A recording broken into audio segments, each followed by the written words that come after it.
Let's not break things that are working well. To the Capitol. I know bad things are gonna happen.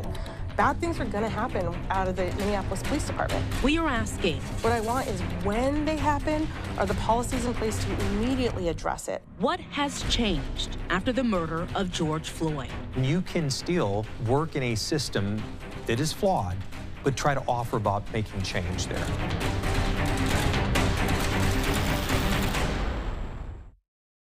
When I reflect on the people that I've spoken with, I just think of all of their stories combined. I mean, we have to really focus on the people aspect of this story, not just a place. It's the people inside of that place. You got to know your neighbors in order to be able to put the neighbor back into the hood. You have to be able to hold a conversation. You can't tell the story of George Floyd, of what happened to him, of George Floyd Square, without focusing on the people. This has taken a lot of time. Like I said, I've been there, I don't know, maybe over a dozen times just within this story. It's traumatic, very traumatic. Yes. And for hearing him call for his mother, Mama, I love you. that's the first thing, you know, as a black male, you hear that, and you know, it's just, if it wasn't heartbreaking for anyone, you know, it was a tearjerker. These are the people in the community that are hurting. These are the people that have to wake up every morning that they put their feet on the floor and run their business. As parts of Minneapolis burned, the businesses that quickly became a memorial site focused on protecting what once was. We was standing there, we was using our bodies to stand there, we was using garbage cans, and we started using vehicles. Now, 5 years later, the business owners are still protecting their space. You're gonna be heard. Just in a different way. There's at least 12 black-owned businesses, and at least, if you include culinary arts, at least 8 arts organizations all on one block. I think that's something really special. Special, but also a struggle. Foot traffic is low. Business is really very, very slow in this area. So would everyone say that it's pretty slow? Yeah. They all decided to open their doors on this once busy street for business because of the constant flow of traffic. Up until 2020, I would say we just saw things really start to pop. Every single storefront here was full. There was a lot of activity. There was a lot of stuff going on. It is different now. So much changed after May 25th of 2020. Barricades restricted access for over a year. Crime climbed as the number of officers dropped. A dozen business owners, including Edwin Reed. I have not been able to sleep because I'm worried about my business. Sure. Have sued the city, claiming it failed to protect their businesses as gangs and activists took over the area while the business owners were forced to watch. I can appreciate when things are going crazy and there's not cops to respond.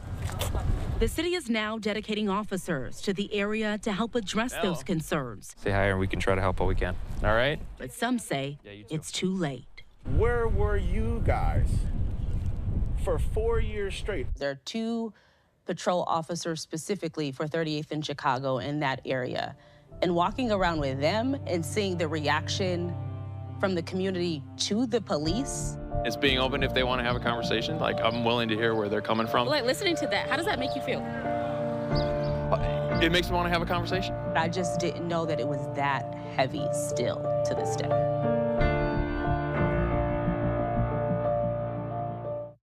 I've been an officer here with MPD for about 9 years. I think when I met with the officers and walking around with the officers, there are 2 patrol officers specifically for 38th and Chicago in that area. Hello. Good morning. How are you? When people think of patrolling, some people think they just hop in their car and they drive around. These officers are on foot, walking. Say hi and we can try to help all we can. All right? There was what someone in the community called a no-go zone. There was no law. Which is where police just couldn't police, pretty much. 38th in Chicago has not been open to traffic for most of the last year after the murder of George Floyd. Monday evening, May 25th, Mr. Floyd was killed.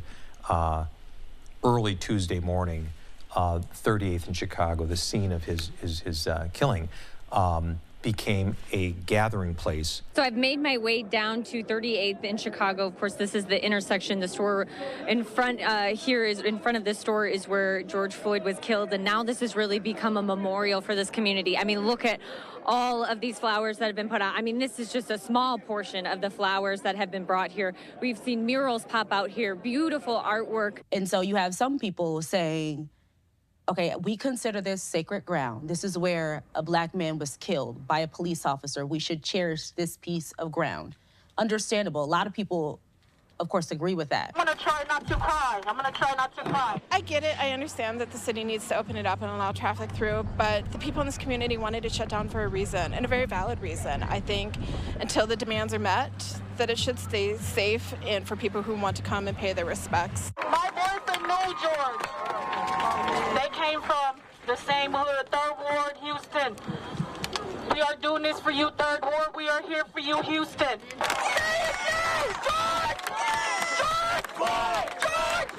This kind of sacred ground is a place to remember and celebrate George Floyd's life. There have been, on this end of Chicago here, there have been speakers all day promoting messages of peace but calling for justice. And unfortunately, there were bad actors that came into that intersection. It was closed, but it was open for people to come in and do whatever they want to do here. We couldn't foresee the future, but once the future started unraveling in front of us, we knew that we needed to open up the streets. Now we see firsthand what it's like to not have the police in your community, because we was in our community, police in our community, but we wasn't arresting anybody. Because I hear cutting shots every night. Pow, pow, pow. Shot him 3 times and drove off. She was gonna call the cops on me after George Floyd. I was held hostage by a group of protesters in Loring Park. Minneapolis City Council member Andrea Jenkins represents the area where Floyd was killed. It is our responsibility to demonstrate leadership. A voice stuck in the middle as the city struggled to reopen and rebuild the area now known as George Floyd Square. We were gonna have a peaceful protest outside your house. In my car, I was not allowed to move my vehicle for almost 2 hours. Were they saying anything? Yeah. Leave George Floyd Square alone. They wanted me to sign a contract, I guess, that I would never, you know, try to reopen. So they made up this thing with 10 demands on it. And I heard reports from neighbors, everything from their being forced to give bribes in order just to get out of their driveways, to get their cars down the alley, to get to work. When the ambulance couldn't come through here, they was telling us to bring the bodies down there to them because they wouldn't come here without a police presence. So there was just a huge need that I saw, because there's a limit when you're on an ambulance. You can't necessarily go into some of these situations to help people. And that was frustrating because I wanted to be able to do that. Officer Xander Kronfeld was one of those people who entered the no-go zone, but he wasn't an officer at the time. He was a paramedic. I can appreciate when things are going crazy and there's not cops to respond. And there were plenty of times where I was on the ambulance and I'd ask for cops, and they'd say, nope, there's no cops, even when the ambulance was asked for it. Ready?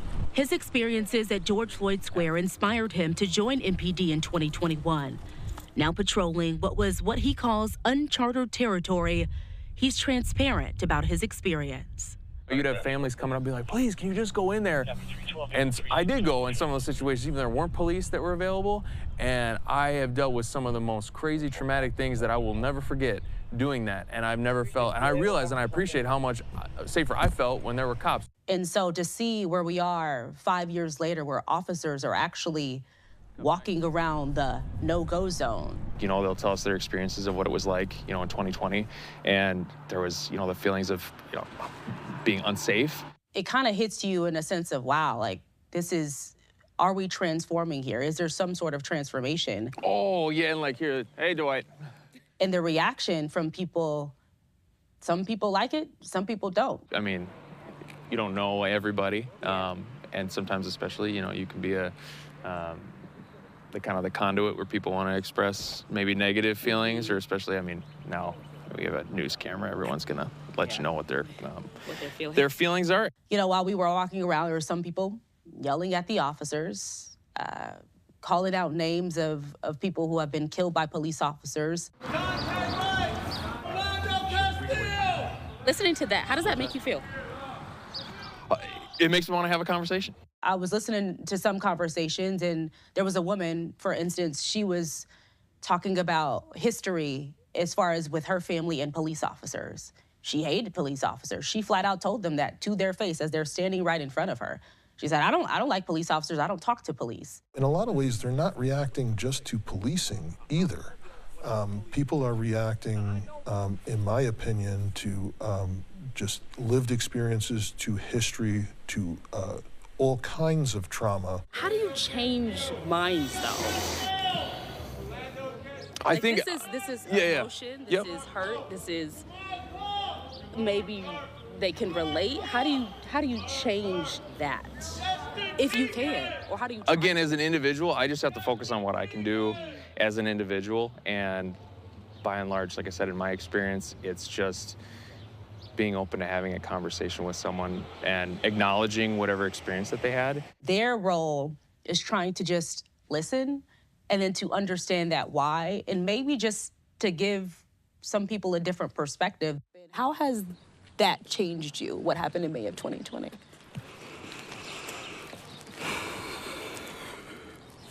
I would say it changed me in a sense, not that it's really changed me, but just being more open to how people are feeling, what people think, and really truly listening to them and their concerns. I want to apologize for that because it is frustrating. And it hurts me to know that you're hurting. I think that's the whole purpose of them being there, is just to try to build the relationship with the community beyond their badge, honestly. Not all cops are bad cops, and just trying to help change that perspective. Enforcing the law in a way that helps rebuild trust, so that people in the community can trust that they can call the Minneapolis police, that we will show up for everyone. Although this happened in 2020, the Minneapolis Police Department is still struggling in staffing. They're still trying to fill the gaps. The police department has lost hundreds of employees since May of 2020 and is facing a significant staffing shortage. We know that after the precinct burned, after the destruction of the city, our city erupted. Crime and violence skyrocketed. At the same time, people walked away from the profession. How were the conversations with your officers after that? They were raw. They were candid. They were honest. I recall having a conversation with my command staff and telling them, I understand the weight of the moment and what you may be experiencing and going through, that our city's experiencing and going through. And this may be difficult. It's going to be the most difficult time in your career ever. And if you come back tomorrow and you decide, I got to tap out, it's just too much, I said I will honor and respect that. I think the term broken is a very fair statement. The departures come in the wake of George Floyd's murder and subsequent rioting and unrest. It's not about the dollars and cents, and many people may think it is. Attorney Ron Muser represents a total of 206 Minneapolis emergency responders, overwhelmingly cops who have turned in their badge over the last 16 months, citing mental health issues. It is hard for some of these officers to drive past that old police precinct. It has been incredibly traumatizing. I knew I had to get our city through the hardest part. And, you know, we saw the protests, the demonstrations, the riots, the looting, the arsons.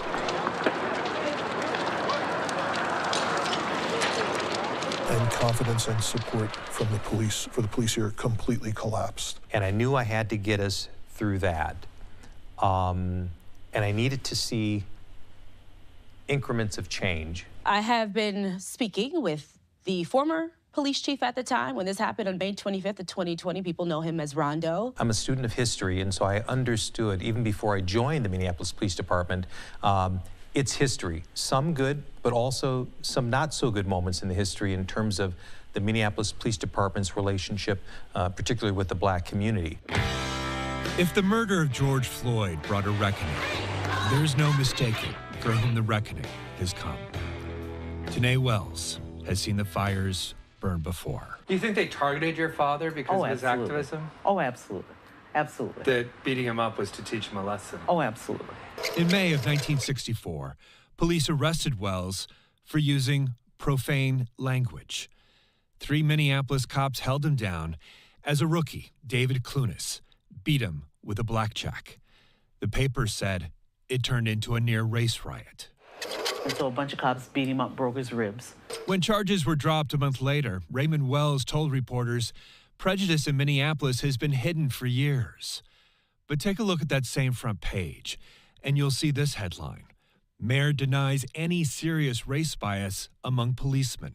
I had the history prior to even joining the department, so I knew that coming into it. You dealt with discrimination before too, right, within the department? That How is was correct. that for you? That is correct. It was an opportunity for me and for other African-American officers to try to offer solutions to correct some of those systemic, decades-old problems. I did ask, because it was so fresh on the mind of, you know, what had happened with Tyree Nichols in that case, and the officers in that case were acquitted. 3 former Memphis police officers charged in the deadly beating of Tyree Nichols have been acquitted. A jury returned that not guilty verdict after 8 hours of deliberations.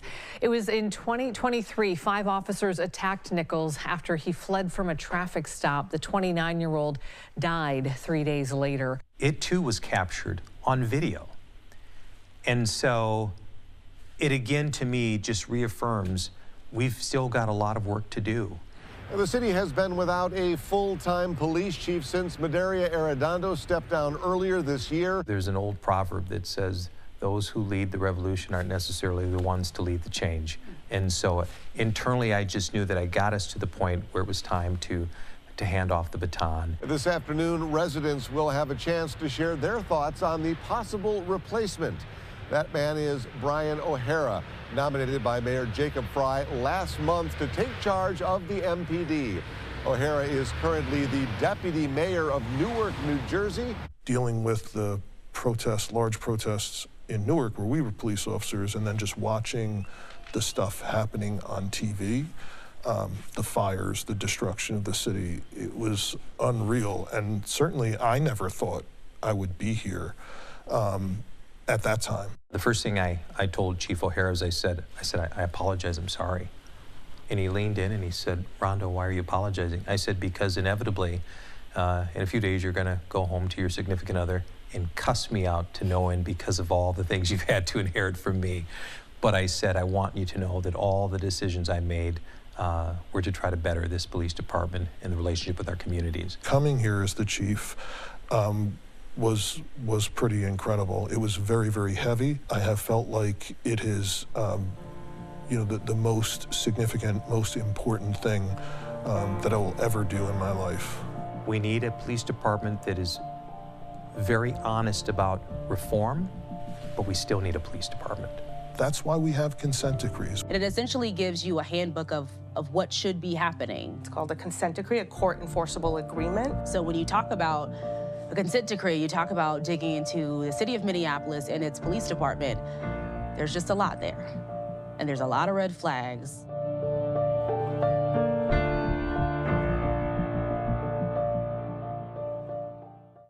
On behalf of the Minneapolis police, we recognize that some terrible things have happened here in the past. The big question is, we have this consent decree, we have these progress reports, but are we really seeing change 5 years later? This settlement agreement envisions substantial reforms that must be fully implemented and practiced to perfection by all members of the MPD at all times. So, of course, we have what's called the state consent decree, and that is where we are right now. It's called a consent decree, a court enforceable agreement. I feel optimistic. The agreement isn't change in and of itself, but it charts a clear roadmap to it. And it essentially gives you a handbook of what should be happening. So when you talk about a consent decree, you talk about digging into the city of Minneapolis and its police department, there's just a lot there. And there's a lot of red flags. They have high turnover, inadequate staffing, And some of these positions are in oversight and accountability, and that's the struggle. Many of them said how frustrated they were to see people not being held accountable for things that they knew they should be held accountable for. It wasn't good for the officers themselves. 1,100 cases had not yet been reviewed. Now, this could be when maybe an officer uses chemical spray, maybe when they use a certain pressure point technique. Those cases hadn't been touched either. When you have certain cases, especially when it reaches the level of, if you're talking about something as severe as officer-involved shootings, these are, of course, cases that need to be reviewed. So when you talk about understaffing and not having the people who can properly review those, you have a problem. In Minneapolis, the pace of police reform is slow. It's absurd that we have to wait. For Marquita Stevens of the Urban League Twin Cities, patience is thin. So in terms of overall trust in the police department, do you think it's gotten better? I don't see any indicators from the police department that would suggest that it's gotten better. Getting here today took a ton of work, as I mentioned. But Minneapolis Mayor Jacob Fry is now highlighting the progress that is being made. This week, the city announced an early intervention system, a type of technology aimed at better tracking police. That's what this early intervention system is all about. The multi-million-dollar technology will use data to internally track MPD officers, pulling information from record systems, including use of force incidents, traffic stops, complaints, and hours worked. When an officer is flagged, that's when a supervisor is supposed to take action. We've learned this new early intervention system, which is part of the reform effort, will rely on supervisors to make it work. This in a department that has been criticized for failing to supervise its own officers for years. You hurting me! You hurting me! This video shows former officer Derek Chauvin kneeling on a 14-year-old's neck and beating him with a flashlight 3 years before George Floyd. The victim's lawsuit says MPD supervisors failed to discipline Chauvin that day. At this point, can you trust the supervisors within MPD? They don't have a track record of trust. The Chauvin trial pointed that out. We will only be as good as an agency as our worst supervisor. It sounds like the system does have its limits. Of course. Do you think that it's going to be effective? Do you think it's going to actually make a difference? It will make a difference. And it also has its limits. Both of those things can be true. Give them better supervision that holds them accountable, because we know supervision that looks the other way when bad things happen is only encouraging that behavior to continue. There was an organizational culture of flawed training, of deficient accountability. So I sat down with Rebecca Lucero. She is the commissioner of the Minnesota Department of Human Rights. It was a thorough investigation. We did ride-alongs, we reviewed hundreds of hours of video camera footage, looked at a lot of data. So the state's investigation began just a few days, I should say, right after George Floyd's murder. George Floyd's murder was very much the seminal moment that moved that investigation forward. MPD's data shows that officers are more likely to stop Black community members for longer. They're more likely to search Black community members or their vehicles. They're more likely to cite Black community members, use force against Black community members, and arrest Black community members during a traffic stop. Race was the likely reason for the vast disparity in outcomes. This is a court enforceable agreement. This is not something that's just based on a promise, right? So this has to happen. We needed to change the policies and the training. There's a lot to go through within this document. You talk about, specifically, I think the big one is policy. We're still using the same use of force policy that we were using 5 years ago. That is very frustrating to me. So in the progress reports, and when you specifically look under policy, you'll see that a lot of officers are frustrated by the length of this policy manual. And officers, in their words, say that this is cumbersome. They don't have time to look through every single page of this document when it comes to what they should do. If you're out there and you're an officer and you need to figure out if you're making the right decision, do you necessarily have time to go through all of these pages? And so officers are very frustrated by that. It cannot be okay that we are still living under the same policies and guidelines that we know produced such horrendous race discrimination outcomes in the city of Minneapolis. There's obviously systemic problems here. It's not just in the police department, it's in the society, it's in the city government. And it can't just be all on MPD. The federal consent decree is still up in the air. The patterns and practices we observed made what happened to George Floyd possible. So you have a city of Minneapolis that has findings at the state and federal level for violations of race-based policing. This agreement is rock solid, and our commitment to it, regardless of the circumstances, is also rock solid.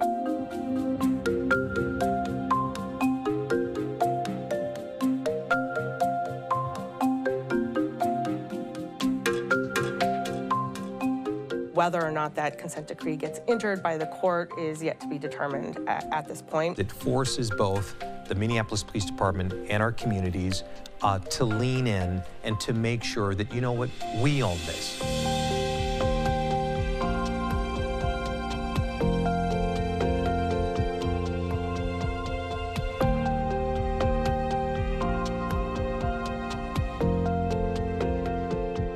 As we try to make those changes, let's not break things that are working well. Let's be intentional about what we need to fix.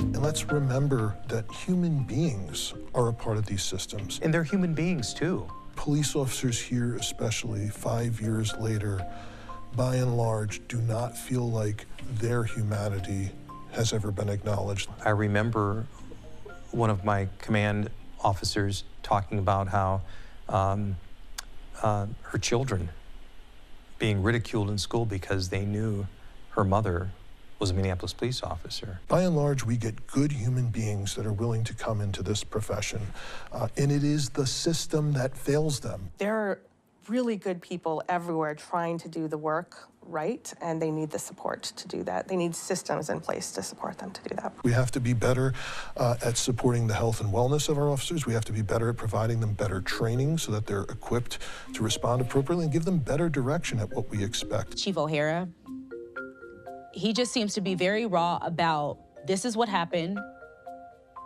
and this is how we should move forward as a department. We can't have what happened on that day happen again. But let's not forget that cops, that police chiefs, that union officials all over the country condemned what happened here. For the men and women who wore that uniform, I needed for us to be on the right side of history.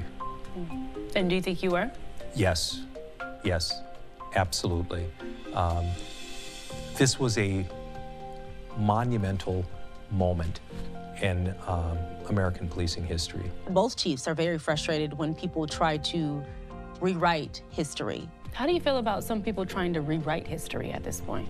I think it's dangerous. My late grandmother, she kept a old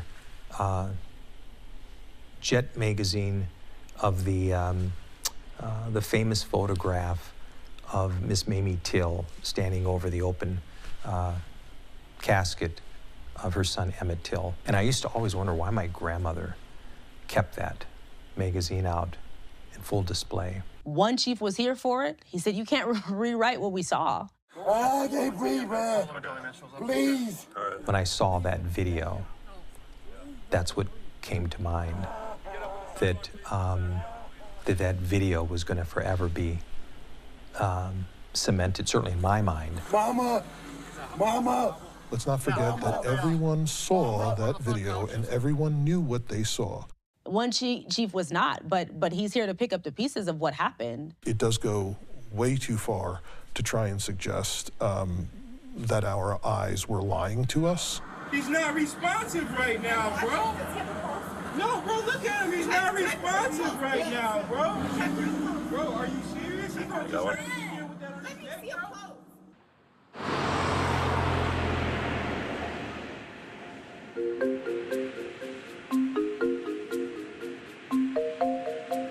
There has just been so much to dig through as far as the layers of personalities, the people who live near 38th in Chicago, what happened near 38th in Chicago. So it has just been a journey of trying to figure out what the process has been like for everyone, particularly in that area. Where we were, it seems, in 2020 is essentially where we are today. There's no plan, no clear plan as to what George Floyd Square will look like. And that is where we were in 2020. When you go to George Floyd Square, it just seems like it just happened. A sigh. It's really painful for me. Might be one of the only things shared when you put the Minneapolis City Council and the Minneapolis mayor in one room to talk about George Floyd Square. They put out a vision, and today 9 of you said no to that vision. A vision not all can see. We've already been damaged enough in our community. 9 out of 13 council members. Councilmember Osmond. Aye. Decided to override Mayor Jacob Frye's veto he made on February 19th. Councilmember Chavez. Aye. And pauses plans for a flexible street option, allowing access for transit, emergency vehicles, and businesses. We reduced George Floyd's murder to street infrastructure. Let's run buses and cars across the very place where George Floyd was killed. And that, for me, is a signal of erasure. The council doubling down on delaying that project in order to explore a pedestrian mall instead.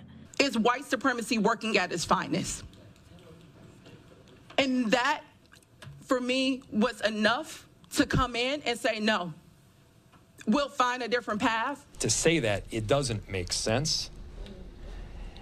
It ignores what the community themselves have asked for, including Black community members, Black business owners. So to digest what has happened and where a lot of this frustration is coming from, I reviewed hours of city council meetings and talked with people who live near 38th in Chicago, including council member Andrea Jenkins.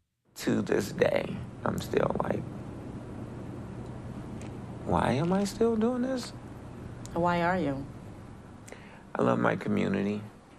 I love Black people. I think we deserve to have a beautiful community. I think we deserve to have a memorial that not only honors the life of George Floyd, but all the people who have been, whose lives have been cut short. For the broader community, we need to reopen the intersection at 38th in Chicago. 37 years. That's how long Michael Kehoe has lived near the intersection. Black Lives Matter! Black Lives Matter! It's the same area where he protested for justice in 2020. Why'd you feel the need to go? To recognize the injustice that was done en masse with other people, And those moments stuck with Michael. This is my George Floyd pile of stuff.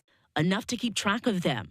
I keep thinking it's going to end, and it doesn't end. In his office, you'll find letters written to city council. He's been to over 70 meetings, and his frustration stems from data he volunteered to be a part of, collected for the city. 70% of the respondents want the streets opened up.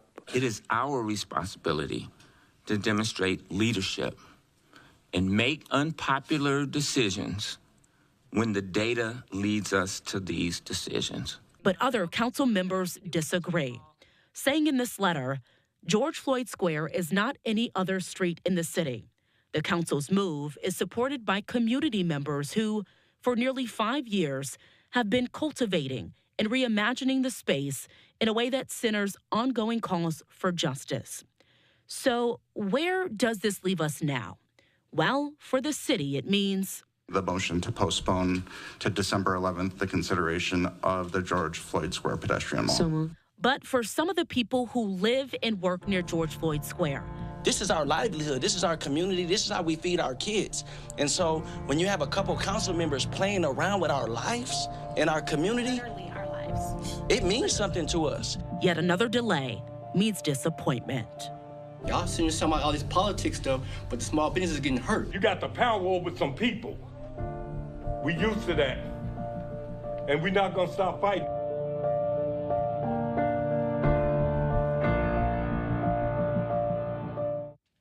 My name is Simone Woolridge, and I'm an anchor here at Fox 9. And some more video here in Minneapolis. An AutoZone went up in flames during a protest. I was working in Memphis at the time. Well, Todd, the FBI is now getting involved in the death of George Floyd. So I felt like the reaction was very similar to the reaction anywhere else. It was disappointing. And before we go ahead and show you this video, if you have not seen it, we need to warn you that you may find it disturbing. It has just been a journey of trying to figure out what the process has been like for everyone, particularly in that area. I just took my mom to George Floyd Square a couple of weeks ago and saw some of the same people that I've been seeing, you know, trying to gather interviews. I was just there a couple of days ago, and one of the guys was like, "Hey, family, you're back." So it's just like, when you get to know people on that level, I think that changes. That changes everything. Simone, act like you Simone and take control and just say. I started to learn, a lot of people kind of said the same thing. Like, people show up and then they leave.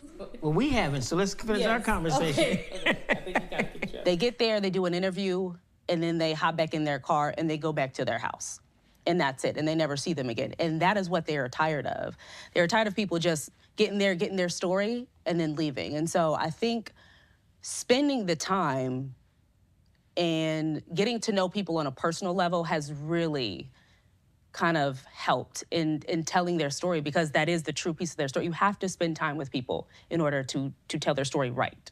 I love my brother, man. We were watching the funeral services. Every word of worship with one accord. And there was the image in the background of the mural.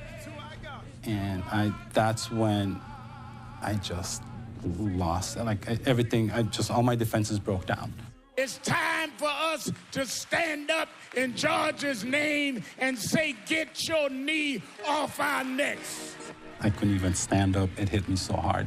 Oh, that mural has a lot of emotion put into the artistry. And so I talked to the muralist. I think there isn't a single, person of color that didn't see themselves in that footage. I can't breathe. That didn't sympathize, that didn't put themselves in George Floyd's shoes. What do you feel when you come here to George Floyd Square? I make frequent visits to this space. A lot of times just to reflect and look back and just to, in a way, mourn. It's a very sad place to be. May 26th of 2020, the day after George Floyd's murder, Canucks and a team of artists and strangers met on the side of this building without the owner's blessing. He came out to the side door and he's like, "What are you guys doing?" And we looked and we're like, "We're painting a mural." And then he asked, "Who gave you permission?" And we said, "No one." And then he went back inside. And then he came back half an hour later and offered us T-shirts. And I said, "No, we cannot take your T-shirts." And then it's like, "Is there anything we can do, like pay him?" It's like, no, absolutely not. The end of that conversation, but the beginning of a much bigger one. When I talked to the artist, he talked about making it kind of eye-popping and eye-catching, but also keeping George Floyd's face in the center of it. All of the imagery that you see on this piece is there to symbolize something, and nothing is on here by accident. And then you have the names that go around it. You also have some of the people holding their fists up. Breonna Taylor, Philando Castile, Freddie Gray, a symbol of hurt passed on to this community. Unwanted, but never unwilling to continue the fight, not just for justice here, but for justice everywhere. You see all those names, that gets to you in an emotional way. We've been seeing just how many people have been driving past here. How does it make you feel just to know how many eyes are on your piece that you created? Every time someone drives by, they're reminded of what happened here. They see George Floyd's name and they remember it. And I think that's part of the point of having all these artists create all this artwork, is that we cannot forget what happened here. And when you feel you have nowhere else to turn. We live in a world where we have to live in fear. Sometimes art. When we feel like we need to be protected, we're not. Can speak much louder than words. But just walking around George Floyd Square, I think just looking at, there's flowers out there, there are teddy bears, there are these photos. I think there's a photo of George Floyd specifically that it says something about being a dad. And I think those kind of things just sticks with you. And I think why it was so shocking to me, it just seems like it was something that happened yesterday when you look at what's there.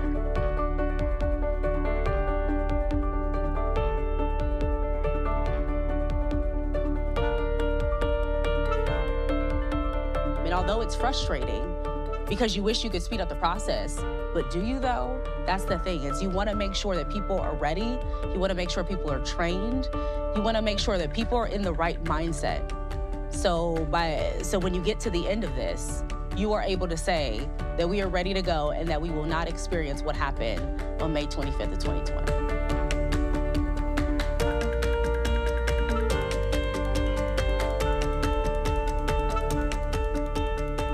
Being an officer in Minneapolis today is very unique. Most notably, it's a chance to make a real difference in a police department, in a city, and in a community that will define the future of policing in our country. I truly believe Minneapolis will be the greatest law enforcement comeback story in America.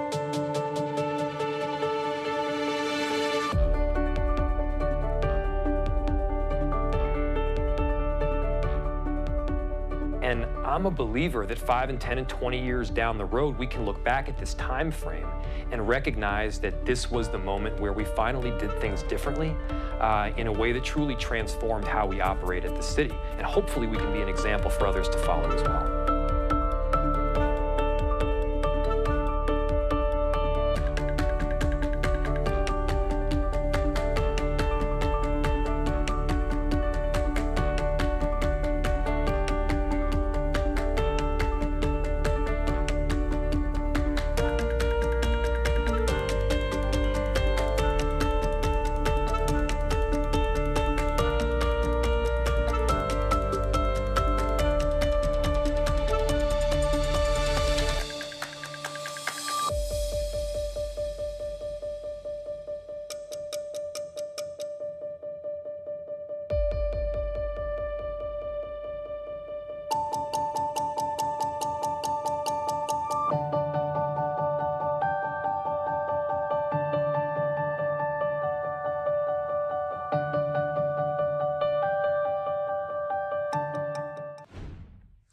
Our thanks to our partners there at Fox 9 in Minneapolis for that special. Of course, we wanted to bring it to you in full here on Live Now from Fox without any commercial breaks. But again, today marks 5 years since the murder of George Floyd. I want to put this also up there on your screen. This is a live look that we have there in Minneapolis. So, of course, this happened back on May 25th in 2020 while George Floyd was being arrested after a store clerk suspected that he had used a counterfeit $20 bill. An officer, Derek Chauvin, one of 4 police officers who arrived there on the scene, knelt on Floyd's on his neck and his back for over 9 minutes before he died.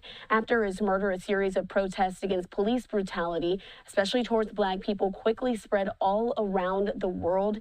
His dying words, though, "I can't breathe," became a rallying slogan. And right now we know that in several places all over the country, but especially there in Minneapolis and George Floyd Square, there's currently a vigil going on to honor his life. Let's listen in and watch some of these live vantage points.